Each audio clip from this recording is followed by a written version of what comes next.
I just uncovered my parents' darkest secret, why they're so hell-bent on making out the new woman in our neighborhood to be a villain. I was 14 when all the boys in my class started gawking at the MILF who just moved into the neighborhood. She was blonde, had long legs, always wore a pearl necklace, and they were all convinced they had a chance with her. You see, she was constantly hanging out around the areas where all the trucks were, and some of the boys swear they saw her climb in and leave with smudged lipstick. Others claimed that she was arrested twice for solicitation, though the charges ended up being dropped. Well, I grew up in a conservative family, and even though I believed you should be kind to everyone, my parents told me that she was a terrible influence to avoid at all costs, so I got all my information from gossip and the curtain of my window. TBH, I expected to see her wearing those tight Ice Spice shorts, or at least the optical illusion flares, but every day she wore trousers and hoodies, even when it was 100 degrees outside. After a week, I did see her with a man who was kissing her in her front garden, but he seemed like a boyfriend, not a customer, and nothing else she did made sense either. For example, she'd time her walks to always appear at the school bus stop at around 3:15 p.m., always staring at the high school girls walking home, never the boys. I was so curious that my brain was itchy with questions I thought would never be answered. Until one evening in July, when I was walking my golden Labrador Marley at around 9 p.m. My phone was dead, and I thought cutting through the truck stop would be faster than going around. Stupid, I know. Well, I was halfway through when a man stepped out from between two semis. He was 40, wearing a flannel shirt, looked like someone's dad. "Hey, sweetheart, are you lost?" "Just passing through," I said, trying to walk faster. "Where are you headed? I can give you a ride." Another man appeared from the other side. He was slightly younger with a baseball cap. They were closing in casually, like it was perfectly normal. "My dad's picking me up right there," I lied, pointing vaguely ahead. "That's funny," baseball cap said, "because I don't see any cars waiting." They were steering me toward a truck with no company logo. Suddenly, the woman appeared. "Liam!" she slurred, looking convincingly inebriated. "You promised to wait for me, baby." She draped herself over flannel shirt, who I guess was Liam. "Get lost," he snarled, trying to shake her off while maintaining his grip on me. She wailed louder, then accidentally vomited all over his shoes. Real vomit. The smell was awful. He let go of me in disgust, and she immediately stumbled between us. She squeezed my hand so hard it left marks. I knew it was a sign to run. Baseball cap tried to grab me, but she drunkenly fell into him too. I ran all the way home, Marley barely keeping up. As soon as my parents woke up the next morning, I told them everything. "Mom, last night something happened." "Oh, trust me, I heard all about it." Her tone was angry. "Mrs. Tarika saw you with that W word. Do you have any idea how dangerous she is?" I tried to explain about the men, the modified truck, the lock on the outside, but Dad cut me off. "She's been harassing drivers for weeks, making false accusations. You're lucky they're not pressing charges against you for being involved." Mom called her therapist friend Dr. Reyes, putting him on speaker. "This is textbook predator behavior," Dr. Reyes explained. "They create fake danger, then save you. Classic trauma bonding." By dinner, they'd convinced themselves I'd almost been recruited by the woman. They talked until my memory felt unreliable. Maybe I'd imagined the lock. Maybe those men were just tired truckers. But there was one thing I couldn't forget, and that was the bruises that her grip left on my hand. 5 perfect marks of desperation. A week later, I woke up to shouting outside. It was 2 a.m., and through my window I could see a crowd gathered in front of her house. "We know what you are!" someone yelled. She stood on her porch, arms crossed, saying nothing. Someone else threw a rock that shattered her front window. "Kitty Fiddler!" Mrs. Tarika screamed. "Getting our daughters involved in your sick games! Those truckers told us everything!" Another voice shouted. "How you lure girls to them." I watched the woman's face, expecting anger or fear, but she just looked tired, like she'd been through this before. That's when I saw him, baseball cap, standing at the edge of the crowd, recording everything on his phone. Nobody noticed him but her. Their eyes met for a second, and I saw her jaw clench. The next morning, when I went to bring Marley inside from the front garden, I noticed a piece of paper on the inside of his collar. It read, "Thursday night trucks transport missing teens across state lines. The other cops take bribes. Agent Williams at the FBI field office will believe you." I stared at the note, my hands shaking. The paper was damp from Marley's drool, but the handwriting was clear. Agent Williams, FBI, Thursday nights. I shoved the note into my pocket just as Mom opened the front door. "Get inside right now," she snapped, "and bring that dog with you." The house felt suffocating. Dad was pacing in the living room, phone pressed to his ear. "Yes, we understand. We'll keep her away from that woman." "Who was that?" I asked. "The police," Mom said. "They're handling the situation. You're not to go near that house again." I wanted to scream that they had it all wrong, but the note felt like it was burning through my pocket. Instead, I just nodded and went upstairs. From my bedroom window, I watched the crowd slowly disperse. The woman stayed on her porch until the last person left, then went inside. Baseball cap was gone too. The next morning, my cousin Jake arrived for his summer visit. He was 3 years older, about to start college, and the only family member who didn't treat me like a little kid. "Heard you had some excitement," he said, dumping his duffel bag in the guest room. Mom had already gotten to him. "Jake's going to help keep an eye on you this summer," she announced at breakfast. "Make sure you don't get mixed up with any more trouble." Jake caught my eye and winked. Later, when our parents went grocery shopping, he cornered me in the kitchen. "Okay, what really happened?" I told him everything. The men at the truck stop, the woman saving me, the note about the FBI. Jake listened without interrupting, his expression growing more serious with each detail. "Show me the note," he said. I retrieved it from where I'd hidden it inside my old diary. Jake studied it carefully. "This is real," he said finally. "The handwriting, the paper quality. Someone who knows tradecraft wrote this." "Tradecraft? Spy stuff. Look." He pointed to faint indentations on the paper. "She wrote this on top of something else. Probably destroyed the original." Jake pulled out his laptop. "Let's see what we can find about our mysterious neighbor." We spent the next hour searching. Jake was good at this, knowing which databases to check, how to search cached pages. Finally, he found something. "Here," he said, turning the screen toward me. "Diana Morrison, licensed youth counselor until 3 years ago." The photo showed a younger version of our neighbor, smiling at a community center ribbon cutting. What happened 3 years ago? Jake clicked through more links. Says here she lost her license for inappropriate intervention in a family matter. But look at this. He'd found a local news article from the same time period. 3 teenage girls rescued from trafficking ring. I read. Anonymous tip leads to arrests. The timing matches, Jake said. I bet she was the anonymous tip, and they punished her for it. We heard our parents' car in the driveway and quickly closed the laptop. But that night, Jake knocked on my door. Thursday's in 2 days, he whispered. We need to see what happens at that truck stop. How? Mom and Dad won't let me leave the house after dark. Jake grinned. Leave that to me. I brought my binoculars from my birdwatching phase. We can watch from the hill behind the truck stop. Wednesday night, I barely slept. Thursday afternoon, Jake told our parents he was taking me to see a movie. Instead, we hiked up the hill overlooking the truck stop. The summer sun was still high at 7 p.m., giving us good visibility. There, Jake said, passing me the binoculars. Same trucks as always. I focused on the lot below. 3 semis were parked in the back corner, away from the overhead lights. None had company logos. I don't recognize them, but I stopped. A car had pulled up. Jake, that's Tyler from my school. He's a senior. Tyler got out and knocked on one of the truck cabs. The door opened and I saw a flash of blonde hair. A girl, maybe 15, climbed down. Tyler handed her off to the driver and collected something in return. He's selling them, I whispered, horrified. Jake was already taking photos with his phone. We need more evidence. Keep watching. Over the next hour, 2 more cars arrived. Each time, Tyler appeared to coordinate the exchange. The trucks never left, just sat there collecting passengers. They must be waiting for something, Jake said, or someone. At 9:15, a black SUV arrived. A man in a suit got out and spoke to each driver. Then the truck started their engines. They're leaving, I said. Those girls' license plates, Jake said urgently. Read them to me. I called out the numbers while he typed them into his phone. The convoy pulled out, heading toward the interstate. We stayed hidden until we were sure they were gone, then carefully made our way down. My legs were shaking, and not just from the steep descent. We have to tell someone, I said. We will. But first, we need to be smart about this. Jake looked grim. Your parents won't believe us. And if the local cops are taking bribes, Agent Williams, I said. The note said he'd believe us. Then that's where we start. Tomorrow we're going on another movie trip, this time to the FBI field office. When we got home, Mom was waiting with her arms crossed. The movie ended an hour ago. We got ice cream after, Jake said smoothly. My treat. Mom's expression softened slightly. Well, next time call. And speaking of calls, Dr. Reyes wants to see you tomorrow. My stomach dropped. Why? He's concerned about your fixation on that woman. He's offered to fit you in for an emergency session. I looked at Jake, who gave me a tiny nod. Play along. Okay, I said. What time? 3 o'clock. I'll drive you. That night, Jake slipped into my room again. Change of plans. We'll go to the FBI after your therapy appointment. Tell your mom I'm picking you up to hang out. What if Dr. Reyes tells her not to let me? Then we'll think of something else. But right now, we need to play along. Don't give them any reason to suspect you're not buying their story. I nodded, but sleep didn't come easy. I kept thinking about those girls in the trucks, wondering where they were now. The next morning, the woman's house was quiet. Her car was gone, and newspapers were piling up on her porch. Had she left because of the mob, or was she following those trucks? At breakfast, Mom watched me like a hawk. You seem tired, just didn't sleep well. Dr. Reyes says that's common with trauma. You'll feel better after talking to him. I forced myself to eat, even though every bite tasted like cardboard. Dad had already left for work, and Mom spent the morning on the phone with various neighbors, discussing the situation. She's definitely gone, I heard her tell someone. Diane saw her loading boxes into her car at 5 a.m. Good riddance. Diane was my aunt, Mom's sister. She was supposed to visit next month, but Mom hadn't mentioned it lately. By the time we left for Dr. Reyes's office, I'd practiced my act a dozen times in my head. I had to seem convinced that the woman was dangerous, that I'd been manipulated. Dr. Reyes's office was in a strip mall, sandwiched between a nail salon and a tax service. The waiting room smelled like air freshener and anxiety. I'll be right here, Mom said, settling in with a magazine. Dr. Reyes was younger than I'd expected, maybe early 30s, with thick-rimmed glasses and a carefully trimmed beard. His office had the obligatory couch, but he gestured to a chair across from his desk. So, he said, clicking his pen, tell me about Thursday night. I repeated the story I'd told my parents, but this time I added doubt. I guess I could have misunderstood. Maybe they were just trying to help. That's very insightful, Dr. Reyes said, making notes. Trauma can distort our perceptions. Tell me, how are things at home? The question caught me off guard. Fine. Why? Sometimes when we're unhappy in our environment, we seek out danger. It's a form of escape. I'm not unhappy. He smiled in that condescending way adults do when they think you're in denial. Have you ever felt like your parents don't understand you? Like you need space to figure things out? Warning bells went off in my head. These weren't normal therapy questions. Sometimes, I said carefully, but doesn't everyone feel that way? Of course. And there are healthy ways to gain independence. Have you heard of wilderness therapy programs? My heart started racing, but I kept my face neutral. Like camping? Similar. It's a chance for young people to reset, away from negative influences, build confidence, learn coping skills. He slid a brochure across the desk. Happy teenagers laughed around a campfire on the cover. Horizons Youth Retreat was printed in cheerful letters. Some of your classmates have found it very helpful, he continued. Tyler Morrison just got back. He's been recruiting.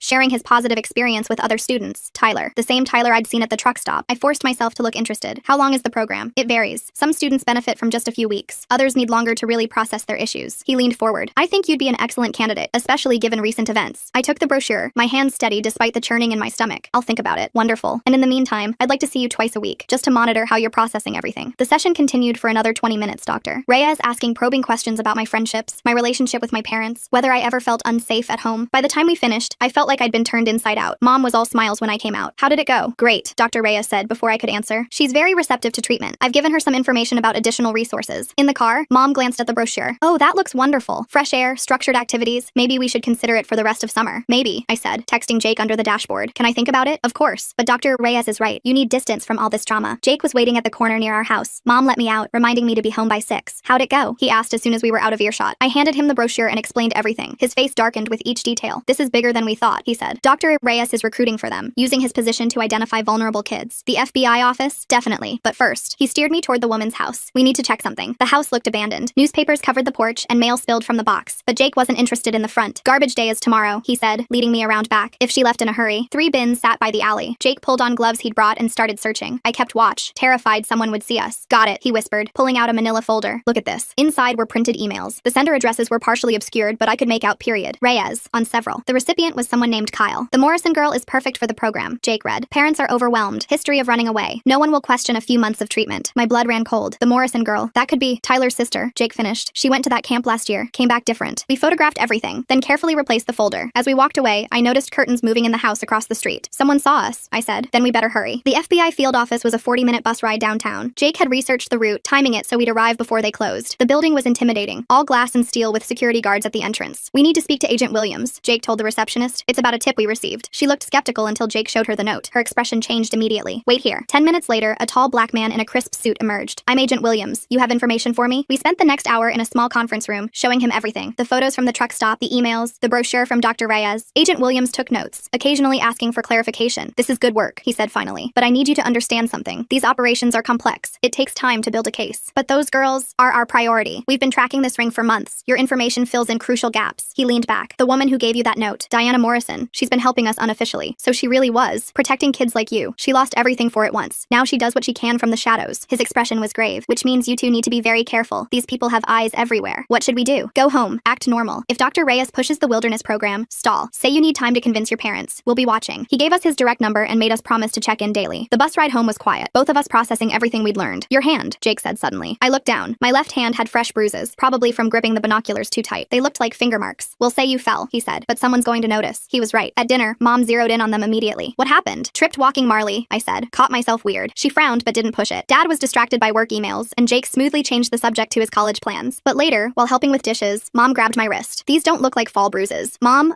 did someone grab you? Was it that woman? No, I told you. I fell. She studied my face, then sighed. I'm calling Dr. Reyes. Maybe we should move up your next appointment. That night, I lay awake thinking about Diana Morrison. Somewhere out there, she was still watching, still protecting kids like me, even after losing everything. My phone buzzed. A text from Jake. Aunt Diane is coming early. Mom just told me. She'll be here Tuesday. Aunt Diane was Mom's younger sister, a nurse who worked with at-risk youth. She'd always been the cool aunt, the one who actually listened. Maybe, just maybe, we'd found another adult who'd believe us. Saturday morning brought new drama. Mrs. Tarika was at our door before 8, practically vibrating with gossip. That woman's house, she said breathlessly. Someone broke in last night. Cops are there now. Mom invited her in for coffee, and I hovered nearby, pretending to read. Probably looking for her client list, Mrs. Tarika speculated. Or substances. You know these types always have substances. Did they catch anyone? Mom asked. No, but they made a real mess. Papers everywhere. The police said it looked like someone was searching for something specific. Jake and I exchanged glances. Someone else was looking for those emails. I'm just glad she's gone, Mom said. The neighborhood feels safer already. I wanted to scream that Diana Morrison was the only reason I was safe, but I bit my tongue and retreated to my room. Jake knocked a few minutes later. We need to be more careful. You think they know we have copies? Maybe. Or maybe they're just covering their tracks. He sat on my bed. Agent Williams texted. He wants us to keep our normal routines. No more investigating. But he's right. We've done our part. Now we wait. Waiting was torture. Every time I saw Tyler at the grocery store or passed Dr. Reyes' office, I wanted to confront them. But I played my role, went to my appointments, pretended to consider the wilderness program. It does sound interesting, I told Dr. Reyes during Monday's session, but my parents are worried about the cost. Oh, there are scholarships available, he said quickly, for the right candidates, students who show real potential for growth. Like who? Well, Tyler's sister Megan received a full scholarship. She's doing wonderfully now, very focused on her future. I'd seen Megan at school. She used to be loud, funny, always surrounded by friends. Now she walked the halls like a ghost, speaking only when spoken to. I'd love to talk to her about it, I said. Dr. Reyes' smile tightened. I'm sure that can be arranged, though she's quite busy with her job at the mall. After the session, I told Mom I wanted to go shopping. She was thrilled I was showing interest in something normal and gave me money for new clothes. The mall was crowded with summer shoppers. I found Megan working at a pretzel stand, mechanically rolling dough. Hey, I said, can I get a cinnamon sugar? She looked up, and for a second, I saw fear flash in her eyes, then recognition. Sure, she said quietly. While she prepared my order, I leaned closer. Dr. Reyes suggested I talk to you about the wilderness program. Her hand stilled. It's great, she said in a flat voice. Really helped me. Megan, I said softly. I know something's wrong. I can help. You can't, she whispered. No one can. Just don't go. Make up any excuse, but don't go. What happened there? She glanced around, then scribbled something on my receipt. I can't. They're always watching. I looked at the receipt as I walked away. She'd written, not therapy, ranch work, no pay, no phones, guards. Tuesday morning, Aunt Diane arrived while I was walking Marley. She looked tired from the drive but hugged me tight. Let me see my favorite niece, she said, then frowned. You've lost weight. Just summer stuff, I said. She noticed my hand next, the bruises now fading to yellow-green. Without a word, she took it gently, examining the marks like the nurse she was. These are grip marks, she said quietly. Who grabbed you? I fell. fell. Don't lie to me. Her voice was firm, but kind. I've seen too many kids with stories about falling. Something in her tone broke through my defenses. It's complicated, then let's uncomplicate it. Walk with me. We made a loop around the block while I told her everything. Unlike my parents, she didn't interrupt or dismiss anything. When I finished, she was quiet for a long moment. Show me the emails, she said finally. Back in my room, I pulled up the photos on Jake's laptop. Aunt Diane studied them carefully, her expression growing darker. I know this program, she said. We've had kids come through the hospital, malnourished, overworked, traumatized, but they're too scared to talk. So you believe me? Every word. She hugged me again. And we're going to stop this. That afternoon, while Mom was at her book club, Aunt Diane called a family meeting. Just me, Jake, and Dad. We need to talk about Dr. Reyes, she began. Dad immediately got defensive. He's helping her process a traumatic event. He's grooming her for a trafficking ring, Aunt Diane said bluntly. The room erupted. Dad accused her of being dramatic. Jake backed her up with our evidence. I sat frozen, watching my family fracture. Finally, Aunt Diane pulled out her phone. Listen to this. She played a recording from my session, my voice tiny through the speaker. I hadn't known Jake had given me a recording app, hidden on my old iPod. Dr. Reyes's voice was clear. Some students need longer to process their issues. The program is very effective at breaking down resistance. Dad's face went pale. You recorded, without consent. To protect your daughter, Aunt Diane snapped. Listen to what he's really saying. Breaking down resistance? That's not therapy terminology. The recording continued. Dr. Reyes describing how difficult girls benefited from time away from negative influences. How parents were often too close to see what their children really needed. When it ended, Dad slumped in his chair. Oh my God. We're pulling her from therapy immediately, Aunt Diane said, and we're reporting him to the licensing board. But if he's connected to something bigger, the FBI is already investigating, Jake said. We've been in contact with them. Dad looked between us, confusion and hurt warring on his face. Why didn't you tell me? Because you didn't believe me, I said quietly. Neither did Mom. He flinched like I'd slapped him. I thought I was protecting you. You were protecting your idea of what happened, Aunt Diane said, gentler now. It's easier to believe your child was confused than to accept that predators operate in plain sight. We spent the next hour going over everything. Dad called Agent Williams himself, needing to hear it from an authority figure. By the time Mom came home, he was fully on board. Convincing Mom was harder. She'd invested so much in the narrative of Diana Morrison as predator that accepting the truth meant admitting she'd endangered me. This is insane, she kept saying. Dr. Reyes is respected. He has degrees. So did the doctors who overprescribed opioids, Aunt Diane said. Credentials don't equal ethics. It took showing her Megan's note, explaining how Tyler was recruiting girls, playing Agent Williams' confirmation on speaker. Finally, she broke down crying. I almost sent you to that camp, she sobbed. I almost, but you didn't, I said, hugging her. We stopped it in time. The next few days were a whirlwind. Agent Williams had us come in for formal statements. Dr. Reyes's license was suspended pending investigation. Tyler was expelled when 3 girls came forward about his recruitment tactics, promising them modeling contracts or easy summer jobs. Without their local network, the wilderness program stopped targeting our area. Agent Williams told us they'd raided the ranch, finding 17 girls living in conditions he wouldn't describe in detail. Diana Morrison's intelligence was crucial, he said. She's been tracking their movements for 3 years. Where is she now? I asked. Safe, that's all I can say. But I knew she'd never really be safe, not while there were still predators out there, still girls who needed protecting. 6 months later, I was volunteering at the youth center where Aunt Diane worked. It was after school on a Thursday, and I was helping with homework tutoring when I saw her. Diana Morrison stood at the entrance talking to the receptionist. She looked different, hair shorter, clothes more professional, but I recognized her immediately. Our eyes met across the room. For a moment, neither of us moved. Then she mouthed 2 words. Thank you. I nodded, blinking back tears. She turned to leave, and I almost let her, but something made me run after her. Wait, I called. She stopped but didn't turn around. You shouldn't be seen with me. I don't care what people think anymore. She smiled sadly. You will. When it affects your college applications, your job prospects, the label follows you. Is that why you do it? Watch the bus stops? Someone has to. She finally faced me. There's always another Dr. Reyes, another Tyler, another program promising to fix troubled teens. The woman in the emails, the Morrison girl, was that Tyler's older sister, my daughter. Her voice was steady, but her eyes were full of pain. I tried to report it through proper channels. They said I was a bitter ex-wife making false accusations, so I took matters into my own hands and lost your license. I'd lose it again, every time. She glanced at her watch. It's 3:10. I should go. The bus stop. I realized. You're still watching. Different town, same problems. There's a girl there who reminds me of you. Smart, curious, but her parents are going through a divorce. Perfect target. Can I help? She studied me for a long moment. You already are. Keep volunteering here. Watch for the signs. Listen when kids try to tell you something's wrong. Is that enough? It's everything. She squeezed my shoulder gently. The world needs people who believe the unbelievable. She walked away, and I knew I'd probably never see her again. But every Thursday at 3:15, I thought of her. Standing guard at some bus stop, watching for the predators everyone else refused to see. I kept volunteering, eventually becoming a peer counselor. Kids trusted me with their secrets. Maybe because I understood what it felt like to scream the truth while adults covered their ears. And sometimes, when a kid mentioned a too-good-to-be-true opportunity or a counselor who asked invasive questions, I knew exactly what to do. I'd learned from the best, after all. The woman everyone called crazy, who saved my life with vomit and bruises and a carefully placed note. The woman who lost everything and kept watching anyway, because someone has to. The summer heat pressed down on me as I walked home from the youth center, my mind still processing Diana Morrison's words. Every Thursday at 3:15, she'd said, watching, protecting. I couldn't shake the image of her standing alone at some bus stop, forever vigilant. Jake picked me up the next morning, ostensibly for a trip to the bookstore. Mom barely looked up from her coffee, still processing everything that had happened. The guilt ate at her in ways she couldn't articulate, manifesting in overcompensation, extra hugs, favorite meals, constant checking if I was okay. Agent Williams called, Jake said once we were in his car. They want us to testify. My stomach clenched. When? Next month. Grand jury. He glanced at me. You ready for that? I wasn't, but I nodded anyway. We drove past Dr. Reyes's old office, now shuttered with a for lease sign in the window. Someone Someone had spray-painted Predator across the door. At the bookstore, we browsed aimlessly until Jake's phone buzzed. He frowned at the screen. What is it? Text from an unknown number. He showed me. Stop digging or she pays. My blood ran cold. Diana? Has to be. Jake screenshot the message. We need to tell Williams. But when we called, Agent Williams sounded tired. We're monitoring the situation. Just be careful and stick to your routines. That afternoon, Aunt Diane stopped by with groceries. She'd been staying with us since the confrontation, helping Mom and Dad process their role in almost sending me away. She found me in my room, staring at the Horizons Youth Retreat brochure. Destroying evidence? She asked gently, remembering. I traced the smiling faces on the cover. These kids probably thought they were going somewhere safe. Aunt Diane sat beside me. The hospital admitted 2 girls from that program last year. Severe dehydration, untreated infections. They wouldn't say what happened. Why didn't anyone investigate? Parents signed waivers. Kids were troubled. Easy to dismiss. She squeezed my shoulder. But not anymore. That evening, Mom knocked on my door. She'd been doing that a lot. Tentative knocks. Like she was afraid I'd reject her. Can we talk? I made room on my bed. She sat carefully, like everything between us was fragile. I keep thinking about that night, she said, when you tried to tell us. I was so sure I knew better. Mom, no, let me finish. Her voice cracked. I called Dr. Reyes before you even finished talking. I handed you to him. You didn't know, but I should have listened. She pulled out her phone, showing me a Facebook group. Parents Against Wilderness Therapy Abuse. There are hundreds of us. Parents who sent our kids away thinking we were helping. I scrolled through the posts. Story after story of kids returning traumatized. Parents realizing too late what they'd done. One name kept appearing in the comments. Danny. Who's Danny? She runs the group. Former wilderness therapy survivor. She's been helping parents understand what really happens at these places. Mom took her phone back. I've been talking to her. She wants to meet you. The next day, Jake drove me to a coffee shop downtown. Danny was already there, a woman in her 30s with short dark hair and watchful eyes. She stood when we approached, and I noticed how she positioned herself with clear sightlines to all exits. You're the one who recorded Dr. Reyes, she said after we sat down. My cousin helped, I said, indicating Jake. Danny smiled tightly. Smart. I wish I'd had someone like that. She pulled out a folder. I went to a similar program 10 years ago. Different name, same system. The photos she showed us made my stomach turn. Kids doing hard labor in extreme heat, isolation boxes, group punishment sessions. This is what therapeutic intervention looked like, she said. But the worst part was the gaslighting. They convinced us we deserved it, that our parents knew and approved. Did they? Jake asked. Some did. Others genuinely believed the marketing. She looked at me. Your parents fell into the second category. That's why your mom's in my group. We talked for an hour. Danny explained how the programs operated, how they identified vulnerable families, how they used legitimate therapy language to mask abuse. She'd spent years documenting it all, building cases, helping survivors. Diana Morrison was one of my sources, she said quietly, before she lost her license. You know her? We've never met in person. Too dangerous. But she feeds me information about new programs, recruitment tactics. Danny glanced around the coffee shop. She's the reason we knew about Dr. Reyes' connection to Horizons. On the drive home, Jake was quiet. Finally, he said, this is bigger than we thought. Yeah, I mean, nationwide big. These programs, they're everywhere. I thought about all the kids who didn't have a Diana Morrison watching out for them, who didn't have a cousin who believed them, or an aunt who noticed bruises. That night, I couldn't concentrate on anything. I kept checking my phone, expecting another threatening text. Around midnight, Marley started barking. I looked out my window and saw a figure standing across the street, just watching our house. I texted Jake. Someone's outside. He was at my door in seconds. We peered through the curtains together. The figure hadn't moved. Should we call the police? I whispered. And say what? Someone's standing on a public sidewalk? The figure finally walked away, but I didn't sleep after that. Neither did Jake. We sat in my room, playing cards and jumping at every sound until dawn. At breakfast, Dad noticed our exhaustion. Everything okay? Jake and I exchanged glances. We decided not to worry them about the watcher. They had enough guilt to process. Just couldn't sleep, I said. But Aunt Diane wasn't fooled. She cornered us while Mom and Dad were distracted by a phone call from their lawyer. What really happened? We told her about the text, the watcher. Her expression darkened. Pack a bag, she said. Both of you. We're going to my place for a few days. But no arguments. I'll handle your parents. Aunt Diane lived 2 hours away in a small apartment near the hospital where she worked. The drive there was tense, all of us checking mirrors for anyone following, but the road stayed clear. Her apartment was small but secure, 3rd floor with only one entrance. She'd already called Agent Williams about the threats. He says it's probably intimidation tactics, she told us. They're scared because the investigation is gaining momentum. We spent 3 days there. Jake worked on organizing all our evidence while I helped Aunt Diane with her research into wilderness therapy programs. She'd been quietly documenting cases for years. After what happened to you, I pulled every file I could find, she said. Look at this. She showed us admission records from her hospital. Over 5 years, they'd treated dozens of kids from various programs. Broken bones explained as accidents. Severe weight loss called healthy outdoor living. Psychological trauma dismissed as adjustment issues. We reported it, she said. Every time. Nothing happened. Why not? Money. These programs generate millions. They have lawyers, lobbyists, connections. She pulled up a website. Look at their board of directors. I recognized several names. Local business owners, city council members, even a judge. No wonder the charges against Diana were dropped, Jake said. She was threatening their income stream. My phone buzzed. Mom, where are you? Dr. Patterson called about a follow-up appointment. I showed Aunt Diane. Who's Dr. at Patterson? Her face went pale. We need to go. Now. She threw our stuff in bags while calling Mom. I heard her side of the conversation. No, she's with me. What do you mean you scheduled? You didn't. Jake was already pulling up Dr. Patterson online. He's not a real therapist, he said. This is a stock photo. The website was created last week. We left through the back exit, Aunt Diane driving us to the FBI field office instead of home. Agent Williams met us in the lobby, looking grim. Your parents are safe, he said immediately. We have agents with them, but someone's definitely escalating. He took us to a secure room where we spent hours going over everything. The fake therapist was a new development, suggesting desperation. They're trying to reacquire you, he explained. Classic trafficking behavior. When one avenue closes, they create another. But why me specifically? You're a witness, but more than that, you represent a failure in their system. him. Diana Morrison saved you. That can't happen again. We stayed at the FBI office until evening. When we finally returned home, there were 2 unmarked cars on our street. Mom ran out to hug me, tears streaming. I'm so sorry, she kept saying. I almost fell for it again. The website looked so professional. Inside, Dad showed us what they'd found. Someone had slipped brochures under our door for various troubled teen programs. All different names, but the addresses traced back to the same parent company as Horizons. They're not giving up, he said. That night, we had another family meeting. This time, everyone was on the same page. Maybe we should move, Mom suggested. Start fresh somewhere. Running won't solve this, Aunt Diane said. They'll just target other families. I thought about Diana Morrison, eternally watching bus stops. We have to fight back. How? Dad asked. By being visible, by telling our story. I looked at each of them, by making sure other parents know what to look for. Jake pulled up the Facebook group Mom had joined. We start here, build a network, share information. Over the next week, we became activists by necessity. Mom wrote a detailed post about how Dr. Reyes had manipulated her. It went viral in parenting groups. Other families started coming forward with similar stories. I gave my first interview to a local reporter who'd been investigating wilderness therapy programs. Sitting in our living room, cameras rolling, I told the whole story. The truck stop, Diana's intervention, the elaborate system designed to punish vulnerable teens. Were you scared? The reporter asked. Terrified, but I was lucky. I had someone watching out for me. The segment aired 3 days later. Within hours, our phone was ringing nonstop. Some calls were supportive, others weren't. You're destroying good programs that help troubled kids, one woman screamed before Dad hung up. But between the angry calls came something else. Kids reaching out for help, teenagers who recognized the recruitment tactics, parents who'd been pressured by therapists, former program survivors finding their voices. Jake set up a secure email account to manage the messages. We forwarded everything to Agent Williams and Danny, building a massive database of testimonies. One email stood out, no subject line, just, check your porch. Dad went out with Agent Williams' partner. They found a single manila envelope. Inside was a flash drive and a note, for the girl who listened. DM. The flash drive contained everything. Financial records, email chains, names of kids who'd disappeared in the system. Diana Morrison had been collecting evidence for years, and she was handing it all to us. This is enough to take down the entire network, Agent Williams said after reviewing it, but we need to verify authenticity. It's real, I said. She wouldn't risk contact unless it was real. The investigation accelerated after that. More agents got involved. Programs across 3 states came under scrutiny. Tyler testified in exchange for immunity, revealing how they'd recruited him with promises of easy money and college recommendations. But the threats intensified too. Dead animals left on our porch, slashed tires, anonymous letters describing what would happen if we didn't shut up. They're getting desperate, Agent Williams said. That's good. Desperate people make mistakes. The mistake came 2 weeks later. Someone tried to grab a girl outside the middle school. Same age as I'd been. Same vulnerable family situation. Parents divorcing, grades slipping. But this time, people were watching. Parents who'd read our story. Teachers who'd attended Danny's awareness workshops. The girl got away. The would-be kidnapper was arrested. And in his car, they found recruitment materials for a therapeutic boarding school that didn't exist yet. They were starting over, Agent Williams explained. New name, same operation, but you'd made people too aware. The man flipped immediately, providing names, locations, financial trails. The arrests started that night. Dr. Reyes was picked up at a motel 2 states away. The Horizons Ranch was raided, finding 12 girls who'd been reported as runaways. I watched the news coverage from our living room, surrounded by family. Mom held my hand so tight it hurt, but I didn't pull away. You did this, she whispered. You saved them. Diana saved me first, I said. I just passed it on. The trials would take months. I'd have to testify, relive everything in court. But for now, kids were going home. Families were reuniting. The network was crumbling. A week after the arrests, I was back at the youth center when Megan walked in. She looked different, healthier, more like her old self. Hey, she said. I heard you're the one to talk to if someone needs help. Yeah, I said. I'm here. We talked for 2 hours. She told me everything about the ranch, details she'd been too scared to share before. I took notes, planning to forward everything to the prosecutors. Do you think it's really over? She asked as she prepared to leave. I thought about Diana's words. There's always another doctor. Reyes, another Tyler, another program. This one is, I said, but we have to keep watching. She nodded, understanding. We'd both learned the hard way that predators didn't announce themselves. They came disguised as helpers, as saviors, as people who just wanted what was best for you. That night, I dreamed about Diana Morrison. She was standing at a bus stop in some unknown town, watching a group of kids walk home. One girl lagged behind, looking lost and vulnerable. Diana stepped forward, just enough to be seen, just enough to let the girl know someone was watching. I woke up understanding something I hadn't before. Diana hadn't just saved me that night at the truck stop. She'd shown me what it meant to be a guardian, to stand watch even when it cost you everything. The next Thursday at 3:15, I found myself at our local bus stop. Not the same one Diana used to watch. That would be too obvious. But close enough to see the kids walking home from school. I wasn't looking for predators exactly. I was looking for the kids who might need someone to notice them. The ones walking alone, heads down, carrying secrets too heavy for their age. Because Diana was right. Someone has to watch. Someone has to be ready to act, even if it means sacrificing everything. A girl walked past, probably 15, talking animatedly with friends. Safe, happy, unaware of the dangers that had almost caught me. Good, I thought. Let her stay unaware. Let her be a normal kid. But I'd keep watching anyway, just in case. My phone buzzed. Jake. Family dinner in an hour. Don't be late. I smiled, pocketing my phone. Family dinners were different now. Honest. Sometimes painful, as we all processed our roles in what had almost happened. But we were talking. Really talking. Maybe for the first time. As I walked home, I passed Dr. Reyes' old office. Someone new had moved in. A legitimate therapist, according to Aunt Diane. But I still felt a chill every time I saw the building. Some scars don't fade. Some lessons can't be unlearned. But maybe that's okay. Maybe we need people who remember the danger, who stay vigilant, who question the helpers and saviors who seem too good to be true. Maybe we need people like Diana Morrison, like me, like all of us who'd learned the hard way that monsters don't always look like monsters. They look like people who just want to help. I stood at the bus stop, watching the familiar Thursday afternoon crowd of students disperse. The weight of everything that had happened happened pressed on my shoulders, but I kept my posture casual, just another teenager waiting for someone. My phone vibrated. Jake, grand jury tomorrow. You ready? I typed back a quick yes, though my stomach churned. The prosecutors had prepped us extensively, but facing Dr. Reyes and his lawyers would be different from practice sessions. A movement caught my eye. Across the street, a man in a gray sedan had been parked for 20 minutes, engine running. He kept glancing at a group of middle school girls chatting near the corner store. I pulled out my phone, pretending to text while actually taking photos of his license plate. The new habits Diana Morrison had taught me through example had become second nature. The man got out, approaching the girls with a friendly smile. I recognized the technique immediately. The casual stance, the non-threatening demeanor, the way he positioned himself between them and the store entrance. Without thinking, I crossed the street, calling out to the tallest girl. Sarah, your mom's looking for you. The girl turned, confused. I'm not. She said to meet her at the pharmacy right now. I gave her a meaningful look, the kind Diana had given me. Something about your prescription. The girl's friend caught on first, grabbing Sarah's arm. We should go. The man's friendly expression flickered. I was just asking for directions. The highway's 2 blocks that way, I said, pointing. Can't miss it. He retreated to his car, but not before I got a clear photo of his face. As soon as he drove off, I turned to the girls. You don't know me, but that man wasn't asking for directions. Trust your instincts when something feels off. Sarah's friend nodded quickly. He asked if we knew where the youth center was. Said he was picking up his daughter. The youth center closed an hour ago, I said, and parents wait inside, not on the street. I gave them Agent Williams' card. I always carried extras now. If you see him again, call this number. Not 911, this specific number. Walking home, I forwarded the photos to Williams with a brief description. He responded within minutes. We'll run the plates. Good catch. Mom was in the kitchen when I arrived, surrounded by legal documents. The civil suit against the Wilderness Program's parent company was moving forward, with 17 families joining the action. How was your day? She asked, but her tone carried the weight of everything unspoken between us. Fine, just helped some kids avoid a creepy guy. She paused, processing this. The old mom would have panicked, demanded details, probably called the police unnecessarily. This mom just nodded, like Diana taught you. Yeah, we'd reached an understanding about Diana Morrison. Not forgiveness exactly. Mom still struggled with how she'd misjudged the situation, but recognition, respect even. Dad came in carrying takeout. Chinese tonight. Nobody feels like cooking before tomorrow. The grand jury. We ate in relative silence, each lost in thoughts about what the morning would bring. Aunt Diane had driven in to support us, staying in Jake's room while he bunked with me. Whatever happens, Dad said finally, we're proud of you for speaking up. After dinner, I found Jake in the garage working on his laptop. He'd become our unofficial archivist, organizing evidence, tracking related cases across the country. Find something? I asked. Remember that fake doctor, Patterson? He turned the screen toward me. Same stock photo showed up on 3 other fake therapy sites, all created within days of our story going public. They're adapting. Yeah, but so are we. He pulled up another window. Danny's network identified all 3 before any families fell for it. The word's spreading faster than they can create new fronts. My phone buzzed. Unknown number. I almost ignored it, but something made me answer. Hello? Silence then. You testified against Dr. Reyes tomorrow. My blood chilled. Who is this? Someone who thinks you should reconsider. Your family's been through enough stress. Jake was already recording, gesturing for me to keep them talking. Are you threatening me? I'm suggesting you think carefully about your choices. Memories can be unreliable. Teenage girls often misinterpret situations. The same gaslighting Dr. Reyes had used. I felt anger replace fear. My memory's pretty clear about Tyler recruiting girls, about the emails discussing referrals, about Megan and 16 other girls being held at that ranch, troubled teens who needed structure, unpaid labor, isolation, denial of medical care. I was done being scared. I have recordings, documents, multiple witnesses, so maybe you should reconsider your choices. The line went dead. Jake immediately called Agent Williams while I sat down, hands shaking with adrenaline. Within an hour, 2 agents were at our house, tracing the call, adding security protocols for tomorrow's testimony. This is good, actually, Agent Williams said. Witness intimidation adds federal charges. They're getting desperate. That night, I barely slept. Every car passing outside made me tense. Around 3 a.m., I gave up and went downstairs, finding Aunt Diane making tea in the kitchen. Can't sleep either? She asked. Keep thinking about tomorrow. She poured me a cup. You know what's remarkable? 6 months ago, you were a scared kid who'd nearly been trafficked. Now you're the one protecting others. I had help. Diana Morrison, you mean? Aunt Diane smiled sadly. I've been researching her. Did you know she tried to report concerns about 5 different girls before losing her license? The board called her obsessive and prone to paranoid thinking, but she was right every single time. All 5 girls later confirmed abuse in their programs, but by then, Diana had already been discredited. I thought about the woman standing alone at bus stops, watching, knowing no one would believe her anymore but unable to stop trying. Is that why she helped me the way she did? Because she couldn't do it officially anymore? Probably. Sometimes the system fails so badly that people have to work outside it. The next morning came too quickly. The federal courthouse loomed imposing in the early light. Media vans lined the street. Our story had gone national after the ranch raid. Inside, we were led to a secure waiting room. Other witnesses were already there, including 3 girls from the ranch. Megan sat in the corner, her mother beside her. She looked up when we entered, offering a small nod. The prosecutor, a stern woman named Ms. Chen, briefed us one final time. Remember, just tell the truth. Don't elaborate beyond what you know. If you don't remember something, say so. Jake went first. I watched on the closed circuit monitor as he calmly presented our evidence. Photos, recordings, documents. He was unshakable, even under aggressive cross-examination. Then my turn. The grand jury room was smaller than I'd expected, more intimate. 23 people sat in tiered rows, watching as I took the witness chair. Ms. Chen started with easy questions. My name, age, how I knew Dr. Reyes. Then we moved into that night at the truck stop. Can you describe what happened? I told them everything. Liam in baseball cap corralling me, the modified truck with external locks, Diana Morrison's intervention, down to the real vomit on Liam's shoes. How did you know to run? She squeezed my hand, left bruises. It was like she was transferring all her urgency through that grip. I showed them photos of the bruises, taken by Aunt Diane days later. 5 perfect finger marks of desperation. The questions continued for 2 hours. The emails Jake and I found. Dr. Reyes pushing the Wilderness Program program, Tyler's recruitment tactics, the threatening phone call last night. Were you coached on what to say today? One juror asked, only to tell the truth. Some people claim you're part of a conspiracy to destroy legitimate therapy programs. I thought of Megan, silent in the hallways, of the 17 girls found at the ranch, of Diana Morrison, forever watching. I'm part of a group of people who believe children when they say they're in danger. If that's a conspiracy, then yes, I'm guilty. When it ended, I felt drained but clearer than I'd been in months. In the hallway, Jake was waiting with our parents. How'd it go? I told them everything. We went home to wait. The grand jury would deliberate for days, maybe weeks. But that afternoon, something unexpected happened. A woman appeared at our door. Mid-40s, professional clothes, nervous energy. Mom answered, wary of strangers now. My name is Rebecca Morrison, the woman said. Diana is my sister. May I come in? We gathered in the living room, this unexpected connection to our guardian angel sitting across from us. Diana doesn't know I'm here, Rebecca began. She'd probably be angry, but I needed to thank you. For what? I asked. For believing her. For validating everything she sacrificed. Rebecca's voice cracked. She lost her career, her reputation, her relationship with her daughter. Everyone called her crazy, obsessive, but you proved she was right. Where is she now? Still watching. Different town every few months. She can't stop. Rebecca pulled out a photo. This was her before, when she was still Dr. Morrison, respected child advocate. The woman in the photo looked younger, happier, unburdened. It was hard to reconcile with the tired guardian I'd known. What happened to her daughter? Jake asked gently. Tyler's sister, my niece. Rebecca's jaw tightened. She spent 8 months in a program before Diana managed to get her out through unofficial channels. She's in college now, studying social work. Wants to help kids like herself. Does Diana know? They don't speak. Too much pain on both sides. Rebecca stood to leave, but I wanted you to know that what you're doing matters. Every child you help, every parent you educate, it's the work Diana wanted to do officially. After she left, we sat in silence. The weight of Diana's sacrifice felt heavier now, knowing the personal cost. 3 days later, the indictments came down. Dr. Reyes on multiple counts of fraud and conspiracy. The ranch owners on human trafficking charges. Tyler pled to lesser charges in exchange for testimony. 17 other individuals faced various charges related to the network. The media explosion was immediate. Our phone rang constantly. Interview requests, book deals, documentary producers. We declined most, focusing on the legal proceedings and our growing network of survivor support. But the threats intensified too. Dead roses on our porch. Photos of me at the youth center slipped under our door. One morning, every car on our street had slashed tires except ours. A message that they could reach everyone around us. Agent Williams increased security, but we all knew the truth. The network was wounded, not dead. They had resources, connections, believers who thought we were destroying necessary programs. 2 weeks before the trial, I was leaving the youth center when I noticed a familiar figure across the street. Diana Morrison, watching from a bus shelter. Our eyes met briefly before she melted back into the evening crowd. I understood. She was checking on me, making sure I was safe, still watching, even from the shadows. The trial lasted 3 months. I testified for 2 full days, every detail scrutinized and challenged. Dr. Reyes's lawyer painted me as a troubled teen seeking attention, misinterpreting concern for sinister intent, but the evidence was overwhelming. Jake's photos, the recorded sessions, financial records from Diana's flash drive showing payments for referrals, testimony from 17 girls about conditions at the ranch. Megan's testimony was the turning point. She spoke for 4 hours about the reality of wilderness therapy, the forced labor, the punishment for resistance, the psychological manipulation designed to break them down. They said our parents knew, she told the court, that they approved of everything, that we deserved it for being difficult. The jury deliberated for 1 day, guilty on all counts. Dr. Reyes got 15 years. The ranch owners, 25 to life. Others received varying sentences. The parent company filed for bankruptcy within a week, their entire network collapsing. But victory felt hollow. At the sentencing, Dr. Reyes's lawyer announced appeals. The parent company reformed under a new name within months. Other programs rushed to distance themselves while maintaining the same practices. It's not over, Danny warned at our support group meeting. They'll adapt, rebrand, find new ways to exploit vulnerable families. She was right. Within 6 months, we identified 3 new programs using similar tactics but couched in different language. Adventure therapy, leadership camps, character building retreats. I kept volunteering at the youth center, now as a trained peer counselor. Kids sought me out, somehow knowing I'd understand.